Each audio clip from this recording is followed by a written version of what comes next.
客家新闻来到台南市，我们要访问的是民进党提名的常选人，也是要竞选连任的台南市长赖清德市长您好。主持人以及所有的朋友，大家好。台南市其实客家人口比例其实还蛮低的，以客委会新的调查大概是5.6%，大概不过也是有10万多的乡亲。以这样子的比例，其实在台湾各县市比起来，排蛮后面的。但是市政府还是有民族事务委员会，底下有客家事务科。您是不是先跟大家谈谈，就是您任内对客家语言文化的传承跟推广，您比较注重什么，做了哪些？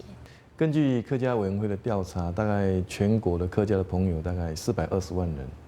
大概占全国的18%。对。那台南市大约有10万5千人，占我们全市188万人口的5.6%左右。那主要是集中在我们白河、像少安、旗内，还有客庄内，或是我们的东山大客庄，或者是兰溪里面的鹿桃洋，或是油车、江家、古厝这个地方，其实并没有一个非常完整的客家聚落，这个就是台南市客家的特色了。但是也因为它主要后来像几十年来，或是近百年来，那台南市的客家的朋友，主要来自桃竹苗，或者是像美浓、六堆。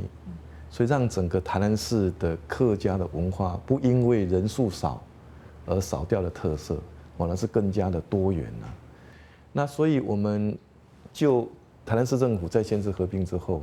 有民族事务委员会，我们负责一方面保障客家朋友的文化，那另一方面尤其是保障他们的语言。所以我们大概推动了几个政策，第一个就是扎根幼儿客语教育的推广，好比说我们101年只有1所幼儿园，150个小朋友在学客语，但是我们第2年就有4所，375个小朋友，第3年今年我们就有10所幼儿园，就1000个小朋友，不管他是不是客家的乡亲的孩子，就让他们学客语啊。那第2个呢，我们对于这个乡土教学、客语的这个教学也非常着力非常深啊。那另外我们也在推广大人全面性的推广的这个客语的学习。那我们的教室包括有这个像基础班，还有师资培训班，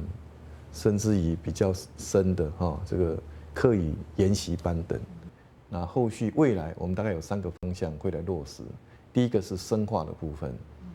那过去这4年来，我们有针对在台南的客家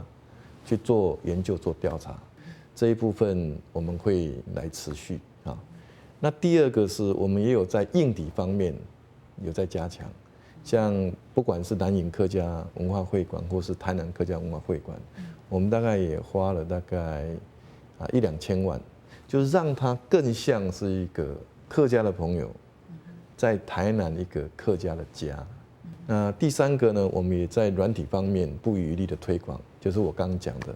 除了这个语言客家话的保护推广，那包括各种艺术文化活动的这个推广，这个都属于软体。这个未来这部分我们都会持续加强，这属于深化的部分。那未来我们也会给它公共化，比如说在火车站、在公车站，应该要提供客语的咨询。那我们希望台南市能够建构成具有客家文化、客家精神的这样一个城市，让客家的朋友来到这个城市，能够相当的自在，相当的亲切。那大概就是我们的目标。除了客家的政策以外，其实市长您的满意度在平面媒体的调查，其实一直都还蛮高、蛮前面的那接下来如果您连任，您觉得有什么很重要的是您要延续，或者是接下来的第2任，您觉得您很重点的市政会是什么？因为台南是台湾的第1个城市，所以我们有心要把台南打造为台湾文化的首都，让任何一个人来到台南，就知道台湾那让我们台南市民感到光荣，让台湾的民众对台湾产生认同。所以，我们文化立世的精神，这个是未来一定要再持续推展下去的。第二个就是说，因为台南市民要安居乐业，所以他的工作是非常重要。所以我们这4年来，我们也成功招了862个案子，超过1000亿新台币在台南市的投资。也创造了大概有8万个工作机会。那我们下一个阶段，我们希望也能够兴建一个会展中心，作为推动台南工商前进的一个平台，一个动力。第3个的话呢，我们也会积极再来争取这个故宫博物院南院，现在中研院已经确定要再来我们台南高铁特定区那里。那这部分呢，我们会来协助，让它能够很顺利的在台南能够生根当然有一些交通建设我们未来会除了我们公车已经捷运化，那我们捷运化的公车已经经过37个行政区也经过了每一个大学、每一个高中、每一个医院，甚至每一个风景区，已经跟市民的生活紧密的结合在一起。那去年搭公车比前年多了200万人次，那今年呢，今年开始我们有17个转运站陆续要来开花，那我们也把公车当为观光客游台南的载具。那下一个阶段我们正在规划，就是轻轨运输先进的运输。那我们希望能够有先进的运输，从现在就开始规划，在未来整个公车的这个营运更加的健全。那公众运输的人口那个足够之后，那我想我们的先进运输就可以下去。我们提到您这次选情，其实台南不太有选举的感觉哈，就是